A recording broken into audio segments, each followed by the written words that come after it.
we're back live here on location at the Oliver Wyman Health Innovation Summit. This is Kate Warnock coming to you from the GuideWell Insights Lounge. I'm delighted to have our Chief Financial Officer for GuideWell, Mr. Chuck Divita. Chuck, welcome. Hi, Kate. Thanks for having me. Oh, we're happy to have you. So how have you been having a good summit so far? Great summit, yes. Yeah, the opening keynotes I thought this morning were fantastic. Yeah, great, and great participants and a lot of connecting places here, yeah. Absolutely. All right. Well, Chuck, you know, there's many participants here at the summit who aren't health natives, right? They're coming from the outside, but they offer solutions many incumbents would be challenged to devise on their own. What's your take on who will be most successful at disrupting the industry, the incumbents or the venture-backed newcomers? Well, you know, first of all, there's a lot of opportunity for transformation in this industry. It's very fragmented, not very great in terms of consumer experience, and we have major affordability issues. So there's a lot of opportunity within that. To answer your question, I think that you're going to see successful firms that are both incumbents and newcomers. I think the incumbents have a lot of strengths and assets that they can draw from, but they've got to be more nimble, be more innovative, and really drive the kind of change that's necessary. And you'll see companies, and are seeing companies, that are legacy players that are innovating and being successful. I think those newcomers have a sort of an easier playing field in some ways, but a harder playing field in others. I think the ones that are going to be successful have to realize that it's a complicated system, and their value proposition has got to be broader than just a specific point solution. There's a lot of vendor fatigue out there. So the companies that I think are going to be successful have a good market opportunity and can really have a strong value proposition, and we see a lot of those companies here.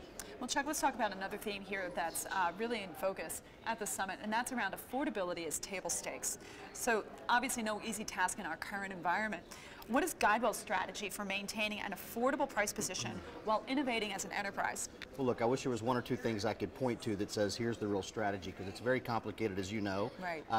So it's multi-pronged. I think, first of all, we have to really realize that with this fee-for-service system that we have, it's sort of built for increase every year. It incentivizes utilization, incentivizes volume. So what we've been trying to do is really focus on high-performing providers, incentivizing them around cost and quality and total outcome for the patient. And I think that strategy to align the incentives of providers and payers and the consumer, I think will help impact that. We've also got product strategies where we're really trying to focus in on the things that are most important and focus in on high-performing providers. We're doing a lot in terms of trying to manage medical costs really at the local detailed level to really try to impact making sure that people are going to the right sites of care, getting the kind of care that they need, and not having a lot of waste in the system. But it's multi-pronged, but it's a very challenging issue. All right, well, let's talk a little bit. When you were talking about fee-for-service, it's going to take me to my next question. So you're CFO for an enterprise that owns both a payer and clinical care providers. So what's the state of value-based care? Are we realizing the full potential of alternative payment models? I would say we're progressing. Okay. I don't think it's moving fast enough. It's not moving at the pace that a lot of us, I think, would have liked as this is unfolding, but it is progressing.